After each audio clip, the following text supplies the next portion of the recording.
হে ওই সমস্ত বান্দাগণ যারা নিজেদের উপর জুলুম করেছো, যারা অন্যায় করেছো, পাপাচার করেছো, দুনিয়াতে খারাপ কাজের মধ্যে লিপ্ত হয়েছো, তোমার গুনাহ হয়তো আকাশ সমান হতে পারে, তোমার গুনাহ সাগর পরিমাণ হতে পারে, পাহাড় পরিমাণ হতে পারে, কিন্তু তুমি মনে রেখো লা তাকনাতু মির রাহমাতিল্লাহ, বান্দা তুমি আল্লাহর রহমত থেকে নিরাশ হবে না। কেন? ইন্নাল্লাহা ইয়াগফিরুদ যুনুবা জামিআ, বান্দা তোমার জীবনের যত গুনাহ আছে তুমি যদি আল্লাহর কাছে খাঁটি দিলে তওবা করতে পারো, আল্লাহর সন্তুষ্টি যদি অর্জন করতে পারো, ইন্নাল্লাহা ইয়াগফিরুদ যুনুবা জামিআ, আল্লাহ তাআলা তোমার জীবনের সমস্ত গুনাহগুলো ক্ষমা করে দিবেন।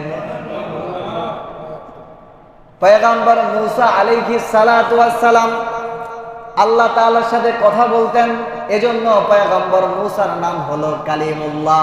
জানি তো আমরা মূসা কালিমুল্লাহ আলাইহিস সালাতু ওয়াস সালাম আল্লাহ তাআলাকে ডাক দিয়ে বলেন, আল্লাহ, আমার মনের মধ্যে আমার ইচ্ছা, খুব ইচ্ছা আমার মনে, আমি এই জমিনের মধ্যে আসমানের নিচে সব চাইতে পাপী যে বান্দা, এই পৃথিবীর মধ্যে সব থেকে নিকৃষ্ট পাপী বান্দাকে আমি দেখতে চাই।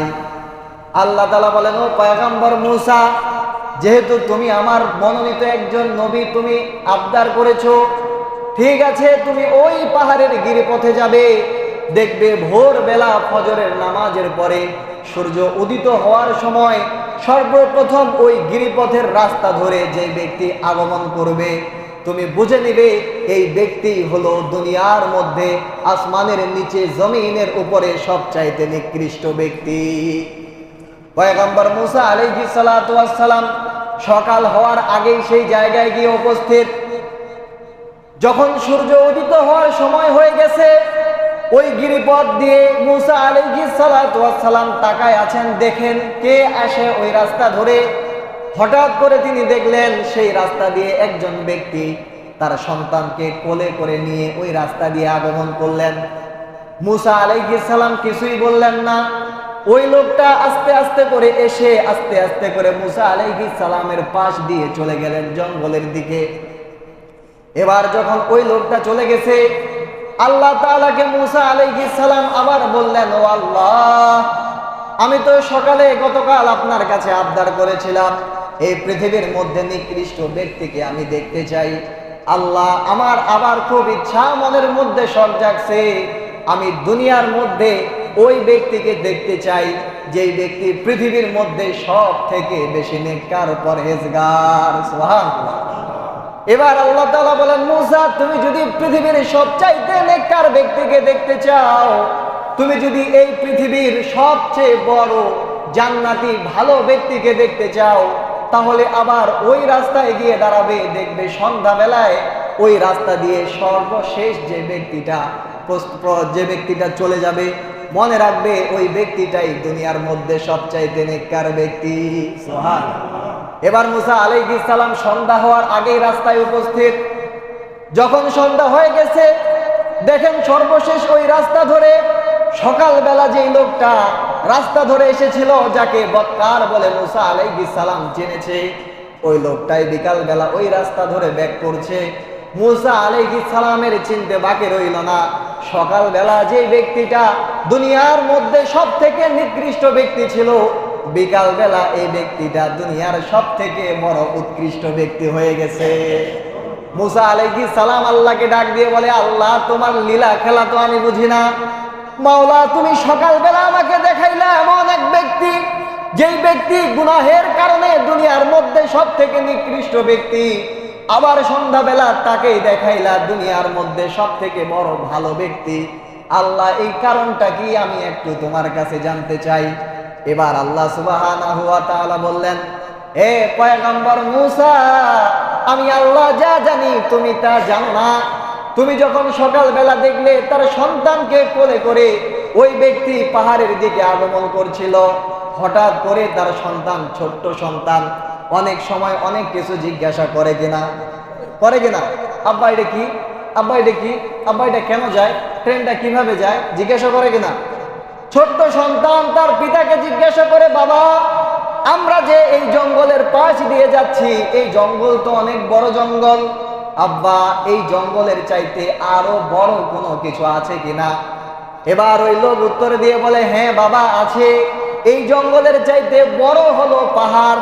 আবার সন্তান জিজ্ঞাসা করছে, বাবা ওই পাহাড়ের চাইতে আরো বড় কিছু আছে কিনা? এবার ওই বাবা উত্তর দিয়ে বলে, আছে রে সন্তান, পাহাড়ের চাইতে বড় হলো সমুদ্র। সন্তান আবার জিজ্ঞাসা করছে, বাবা সমুদ্রের চাইতে বড় কিছু কি আছে কিনা? বাবা বলেন, সমুদ্রের চাইতে বড় হলো আসমান। এবার সন্তান জিজ্ঞাসা করছে, আব্বা আসমানের চাইতে এই দুনিয়ার মধ্যে আরো বড় কিছু আছে কিনা? এবার তার বাবার চোখ দিয়ে পানি পড়তেছে আর বলতেছে, সন্তান এতক্ষণ ধরে তোমাকে বললাম জঙ্গলের চাইতে বড় হলো পাহাড়, পাহাড়ের চাইতে বড় সমুদ্র, সমুদ্রের চাইতে বড় হলো আসমান, তবে আসমানের চাইতে বড় হলো আমার গুনাহ। আমি হলাম এত বড় একজন গুনাহগার, দুনিয়াতে এমন কোন গুনাহের দাগ নেই যেটা আমার শরীরে লাগে নাই। আমি সমস্ত গুনাহ দুনিয়াতে করেছি রে সন্তান, আসমানের চাইতেও আরো বেশি আমার হলো গুনাহ, সুতরাং আসমানের থেকেও বেশি হলো আমার গুনাহ। সন্তান আবার প্রশ্ন করেছে, আব্বা বুঝলাম আসমানের চাইতে বেশি হলো আপনার গুনাহ, আসমানের চাইতে বড় হলো আপনার গুনাহ, কিন্তু আপনার গুনার চাইতে বড় কিছু আছে কিনা? এবার বাবা উত্তর দিয়ে বলছে, আছে রে সন্তান, আমার গুনার চাইতে হাজার হাজার কোটি কোটি লক্ষ গুণে বড় হলো আল্লাহ তাআলার রহমত। সুবহানাল্লাহ। এই কথা বলার সাথে সাথে আল্লাহ তাআলা পয়গম্বর মূসাকে বলেন, ও মূসা, আমার বান্দা দুনিয়াতে এত গুনাহের কাজ করেছে, কিন্তু আমার বান্দা তার সন্তানকে শিক্ষা দিয়েছে আমি আল্লাহ তাআলার দয়া হলো দুনিয়াতে সবচাইতে বেশি বড়। এই দুনিয়ায় যা কিছু আছে, বান্দার যত গুনাহ আছে, সমস্ত গুনার চাইতে আল্লাহর রহমত হলো বড়। এই ধারণা যখন আমার বান্দা তার মনের মধ্যে লালন করছে, আমি আল্লাহ সুবহানাহু ওয়া তাআলা এত খুশি হয়েছি, আমি আল্লাহ তাআলা বান্দাকে ক্ষমা করে দিয়েছি।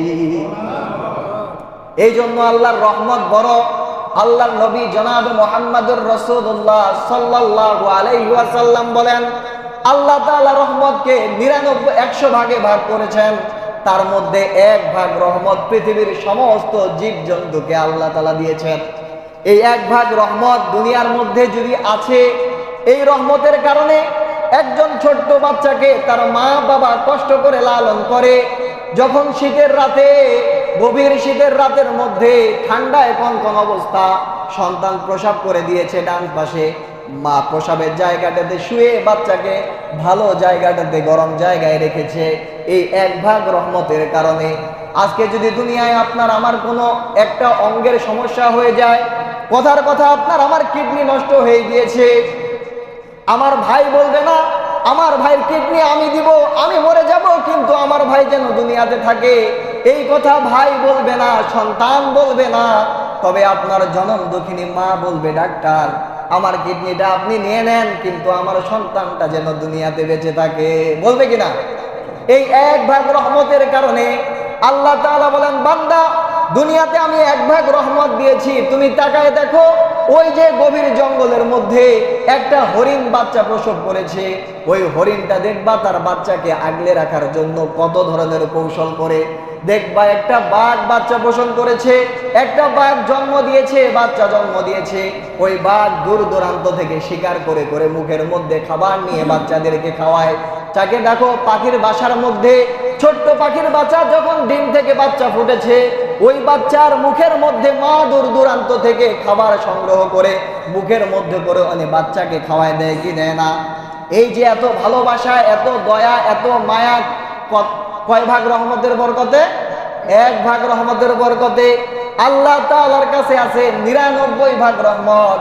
এজন্যই তো কাল কিয়ামতের ময়দানে যখন হিসাব নিকাশ হবে, হাদিসের মধ্যে এসেছে 2 জন ব্যক্তি এমন যাদের ব্যাপারে জাহান্নাম ওয়াজিব হয়ে গিয়েছে।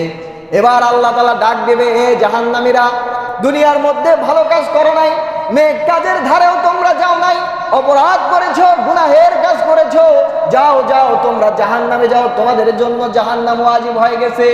এবার দুই ব্যক্তি জাহান্নামে যাবে, কিন্তু দুই ব্যক্তির হালতটা হবে ভিন্ন। পয়গম্বরে আরবি বলেন, এক ব্যক্তি জাহান্নামের দিকে যাবে, কিন্তু বারবার মাথাটা একটু আল্লাহর দিকে, আল্লাহর আরশের দিকে তাকাবে। আরেক ব্যক্তি দৌড় দিবে জাহান্নামের দিকে। এখন যখন জাহান্নামের প্রান্তে চলে যাবে, আল্লাহ তাআলা ডাক দেবে, এই বান্দা এদিকে আসো। কি ব্যাপার, তোমাকে আমি জাহান্নামে যেতে বলেছি, তুমি বারবার আমার দিকে তাকাও কেন?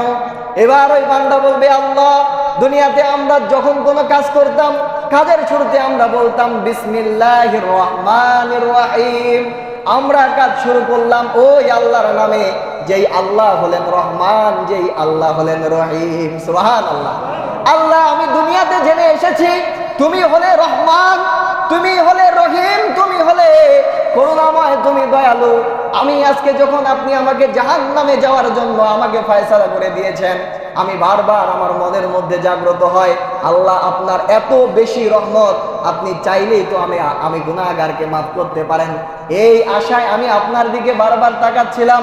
আল্লাহ বলবে, রে বান্দা, তোমাকে আমি জাহান্নামে যেতে বলেছিলাম, তুমি আমার রহমতের এত বেশি যেহেতু আশা করলে, যাও যাও, আমি আল্লাহ তাআলা তোমাকে জান্নাত দান করে দিলাম। এবার আল্লাহ তাআলা ওই ব্যক্তিকে ডাক দিবে, ডাক দিয়ে বলবে, এদিকে আসো। কি ব্যাপার, তোমার সাথী ভাই তো আমার রহমতের আশায় বারবার আমার দিকে তাকাইলো, আমি আল্লাহ তাআলা তাকে ক্ষমা করে দিলাম, সে তো জান্নাতে চলে গেল। তুমি কেন বারবার আমার রহমতের দিকে তাকাইলা না? তুমি কেন জাহান্নামের দিকে দৌড় দিলা? জাহান্নাম কি জীবনে দেখছো? জাহান্নাম কত ভয়ঙ্কর। এবার ওই ব্যক্তির চোখের পানি পড়বে আর বলবে, আল্লাহ, দুনিয়াতে আমি অসংখ্য খারাপ কাজ করেছি, তোমার নেক কাজ আমি দুনিয়াতে করতে পারি নাই। আজকে আখিরাতের মধ্যে আপনি আমাকে জাহান্নামের ফয়সালা করে দিয়েছেন। আপনি যখন আদেশ করেছেন বান্দা জাহান্নামে যা, আল্লাহ, দুনিয়াতে কোনোদিনও আপনার হুকুম মানি নাই, আজকেও আপনার হুকুম যদি না মানি, আমি জানি না আমার কি হালত হবে। এই ভয়ে আমি জাহান্নাম খারাপ জেনেও, জাহান্নাম ভয়ঙ্কর জেনেও আপনার ভয়কে বেশি বড় মনে করে আমি জাহান্নামে দৌড় দিছি। সুবহানাল্লাহ। আল্লাহ বলবে, বান্দা, তুমি যেহেতু আমি আল্লাহকে এত ভয় করো, এই ভয়টা দুনিয়াতে করো নাই কেন? বান্দা বলবে, আল্লাহ, শয়তানের ধোঁকায় পড়ে গিয়েছিলাম। আল্লাহ বলবে, তুমি যেহেতু আমাকে এত ভয় করো, আমার ভয় সম্পর্কে, আমার রাগ সম্পর্কে যেহেতু তোমার ঈমান আছে, যাও যাও বান্দা, তোমার বন্ধুর সাথে আমি আল্লাহ তোমাকে জান্নাত দিয়ে দিলাম। পয়গম্বরে আরবি, কাল কিয়ামতের ময়দানে যখন ফয়সালা হবে, বান্দাদের আমলনামার হিসাব হবে, আল্লাহ তাআলা কোরআন পাকের মধ্যে বলেন, ইকরা কিতাবাকা কাফা বিনাফসিকাল ইয়াউমা আলাইকা হাসিবা। কিয়ামতের ময়দানে প্রত্যেক ব্যক্তির কর্মকাণ্ডগুলো তাদের হাতের মধ্যে দেওয়া হবে। হাতের মধ্যে যখন কর্মকাণ্ডগুলো দিয়ে দেওয়া হবে, বান্দাগুলোকে আল্লাহ বলবে, ইকরা কিতাবাকা কাফা বিনাফসিকাল ইয়াউমা আলাইকা হাসিবা। বান্দা, তোমার হাতে যে আমলনামা দেওয়া হয়েছে, এই আমলনামাটা পড়ো, তোমার হিসাব নেওয়ার জন্য তুমি বান্দা একাই যথেষ্ট। কেন? কারণ আল্লাহ তাআলা বলেন, মা ইয়ালফিজু মিন কাওলিন লাদাইহি রাকীবুন আতীদ। বান্দা, তুমি যেই কথা বলো না কেন, যেই কাজ করো না কেন, যেই চিন্তা করো না কেন, তোমার ব্যক্তির জীবনে তুমি যা কিছুই করো, প্রত্যেকটা কাজ, প্রত্যেকটা কথা, প্রত্যেকটা চিন্তা আমি আল্লাহর পক্ষ থেকে দুইজন ফেরেশতা লিখে রাখে। ওই সহিফা কাল কিয়ামতের ময়দানে যখন দেওয়া হবে, বান্দার আমলনামার হিসাব হবে। পয়গম্বরে আরবীর ওই উম্মতেরা যখন জাহান্নামের দিকে যেতে থাকবে, আল্লাহ তাআলা নবীকে একটা মাকামে মাহমুদ দান করেছেন। আল্লাহ তাআলা কোরআন পাকের মধ্যে বলেন, ফাতাহাজ্জাদ বিহি নাফিলাতাল লাক। আল্লাহর পয়গম্বর ওই মাকামে মাহমুদের মধ্যে সিজদা ঠিকাবেন আর বলবেন, ইয়া রব্বি হাবলি উম্মতি উম্মতি। আল্লাহ, আমার উম্মতকে বাঁচাও, উম্মতকে বাঁচাও। ওই মাকামে মাহমুদ আল্লাহ তাআলা এই জন্য নবীকে দেন নাই, ওই মাকামে মাহমুদ দিয়েছেন এজন্যই আল্লাহ বলেছেন, ফাতাহাজ্জাদ বিহি নাফিলাতাল লাক। ও পয়গম্বর, তুমি 5 ওয়াক্ত নামাজে সীমাবদ্ধ থাকবে না, 5 ওয়াক্ত নামাজের সাথে সাথে তাহাজ্জুদের নামাজও তুমি পড়ো। সুবহানাল্লাহ। যে ব্যক্তি তাহাজ্জুদের নামাজ পড়বে, মাকামে মাহমুদ আল্লাহ তাআলা তাকে আলাদা একটা জায়গা দিবে। মাকামে মাহমুদের মধ্যে আল্লাহ তাআলা সিজদা করবে, আল্লাহ তাআলার রহমতের মধ্যে জোশ এসে যাবে। আল্লাহ বলবে, হাবিব ইরফা রাসাকা সাল তুশাফা। ও আমার পয়গম্বর, ও আমার হাবিব, তুমি চাও, তুমি আজকে যেটাই সুপারিশ করবে, আমি আল্লাহ তাআলা তোমার সেই সুপারিশ কবুল করে নিব। আল্লাহ তাআলা বলবেন, আল্লাহর পয়গম্বর বলবেন, ওগো আল্লাহ, আমি হলাম এতিম নবী, আমি হলাম দয়ার নবী। আপনি বলেছেন ওয়ামা আরসালনাকা ইল্লা রাহমাতাল লিল আলামিন। আল্লাহ তুমি বলেছো আমাকে তুমি রহমত হিসেবে দুনিয়াতে পাঠাইছো। আমি পয়গম্বর জান্নাতে যাব আর আমার উম্মতেরা জাহান্নামে যাবে। আল্লাহ এটা আমি সহ্য করতে পারবো না। আল্লাহ আমার গুনাহগার বান্দাগুলোকে তোমার ক্ষমা করতে হবে। আল্লাহ বলবেন ঠিক আছে যাও, তুমি তোমার গুনাহগার বান্দাগুলোকে চিনে চিনে জান্নাতে নিয়ে যাও। এভাবে একবার দুইবার তিনবার যখন আল্লাহ তাআলার কাছে চাইবেন, আল্লাহ তিনবার কবুল করবে। চতুর্থবারের বেলা আল্লাহ তাআলা বলবেন ও মুহাম্মদ তুমি যাও, এই পুরা হাশরের ময়দানে তুমি আজকে যাকেই তোমার উম্মত বলে দাবি করবে আমি আল্লাহ তাআলা তাকেই জান্নাত দিয়ে দিব। এবার পয়গম্বরে আরবি হাদিসের মধ্যে এসেছে একজন সন্তান, একজন দাম্পত্য জীবনে যখন কোনো ব্যক্তির সন্তান হয় না, 1 বছর 2 বছর 3 বছর 10 বছর 20 বছর দাড়ি পেকে গেছে, এই সময়ে যদি একটা সন্তান হয়, ওই সন্তানের প্রতি মায়াটা কেমন থাকবে? কেমন থাকবে? এই সন্তানটা যদি মেলায় গিয়ে হারিয়ে যায়, বাবা মার অবস্থা কেমন হবে? গলা কাটা মুরগির মতো ছটফট করবে আর মেলার মধ্যে খুঁজে বেড়াবে আমার কলিজার টুকরা কোথায়। হাদিসের মধ্যে এসেছে গলা কাটা মুরগির মতো আপনার আম্মার পয়গম্বরে আরবি খুঁজবে আর খুঁজবে, দেখবে হাশরের ময়দানে আমার উম্মত কোথায়। এক একজন উম্মত ধরবে, হাত ধরে ধরে জান্নাতে নিয়ে যাবে। হঠাৎ করে তাকায় দেখবেন এমন এক জায়গার মধ্যে জাহান্নামের দ্বার প্রান্তে একদল কাফেলাকে জাহান্নামের ফেরেশতারা শৃঙ্খল বেঁধে শিকল লাগায়, তাদেরকে লোহার শিকল লাগাইছে, আগুনের শিকল লাগায় টেনে হিচড়ে জাহান্নামের মধ্যে নিয়ে যায়। এবার পয়গম্বরে আরবি কাছে গিয়ে দেখবেন ওই বান্দাগুলোর কপালের মধ্যে নূরের বাতিটা মিটি মিটি করে জ্বলে, একটু জ্বলে আর একটু নিভে যায়। দেখবেন চার্জ যখন থাকে না, লাইটের চার্জ থাকে না, তখন লাইটটা কেমন জ্বলে? কেমন জ্বলে? এই নিভু চলতেছে, নিভতেছে, জ্বলতেছে। এবার পয়গম্বরে আরবি সাহস পাবেন না। এবার পয়গম্বরে আরবি বলবেন আল্লাহর কাছে আমি কি মুখ দেখাবো? এই বান্দাগুলো দুনিয়াতে আমি নবীর উম্মত আমি চিনতে পেরেছি ঠিক, কিন্তু তাদেরকে যে আমার উম্মত বলে দাবি করব, সেই দাবি করার কোনো সুরত নাই। কেন এই বান্দাগুলোর ভিতর, আমার এই উম্মতগুলোর ভিতর আমার নবীর কোনো সিরত তাদের মধ্যে নাই।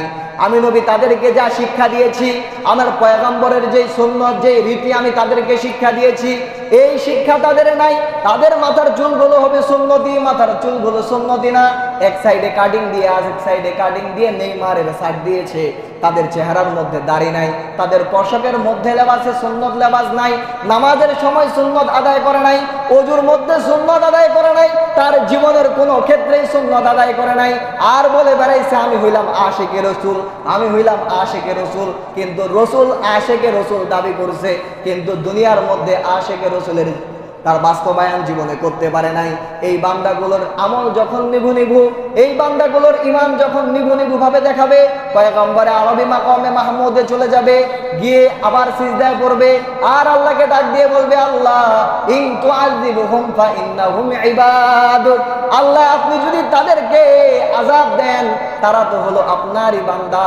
ওয়া ইন তাগফির লাহুম, আর যদি আপনি তাদেরকে ক্ষমা করে দেন, আপনি হলেন দয়ালু। এবার আল্লাহ তাআলা বলবে ওগো পয়গম্বর আপনি কি চাচ্ছেন আমাকে বলেন, আপনি স্পষ্ট করে বলেন। পয়গম্বর আরবি স্পষ্ট করে বলবে না, বলবে আল্লাহ ওই যে আপনার বান্দাগুলো দেখা যায় তাদেরকে আযাব দিলেও তারা আপনার বান্দা, আযাব না দিলেও তারা আপনার বান্দা। আল্লাহ তাআলা বলবেন ও পয়গম্বর বুঝেছি তুমি কি চাও, ঠিক আছে। আল্লাহ তাআলার রহমতের মধ্যে জোশ চলে আসবে, আল্লাহ তাআলা তার কুদরতি হাত জাহান্নামের মধ্যে ঢুকাবে। যেই বান্দার মধ্যে যাররা থেকে যাররা পরিমাণ ঈমান আছে, আল্লাহ তাআলা ওই বান্দাকে ধরে ধরে জান্নাতে প্রবেশ করাবেন। আল্লাহ তাআলা ডাক দিয়ে বলবেন ওগো পয়গম্বর 1 ভাগ রহমত আমি তোমাকে দিয়েছি, শুধু 1 ভাগ রহমত তোমাকে দিই নাই, 1 ভাগ রহমত ভাগ করে তোমার ভিতর আছে, আরো মানুষদের ভিতর আছে, পশু প্রাণীর ভিতর আছে। 1 ভাগ রহমতে যদি তোমার উম্মতের প্রতি তোমার এত মায়া থাকে, পয়গম্বর তুমি কি জানো না আমি আল্লাহর 99 ভাগ রহমত আছে, আমি আল্লাহর 99 ভাগ রহমতের জোশ এসে গেছে। আমি আল্লাহ তাআলা আজকে যার ভিতর যাররা পরিমাণ ঈমান আছে, আমি আল্লাহ তাআলা তাকেই জান্নাত দিয়ে দিব। জোরে জোরে বলি না সুবহানাল্লাহ। ওই পয়গম্বরে আরবি আমাদের জন্য সুপারিশ করবেন। সেই নবীর সুপারিশ যদি পেতে চাই, নবীর সূরত নবীর সিরত আমাদের জীবনের মধ্যে লালন করতে হবে কিনা? শুধু কি 12 রবিউল আউয়াল মিলাদ করলেই আদায় হয়ে যাবে? আদায় হবে? বারাকা বেলা বলে মিলাদ আর খুরমা খেজুর জিলাপি খেলে আদায় হয়ে যাবে? নবীর সিরত আমাদেরকে প্রত্যেকটা ঘন্টা, প্রত্যেকটা সেকেন্ড, প্রত্যেকটা মুহূর্ত, যতদিন দুনিয়াতে বাঁচবো নবীর সিরত আমাদের জীবনের মধ্যে লালন করতে হবে ইনশাআল্লাহ। আল্লাহর রহমতের আশাবাদী কারা কারা দেখাই তো?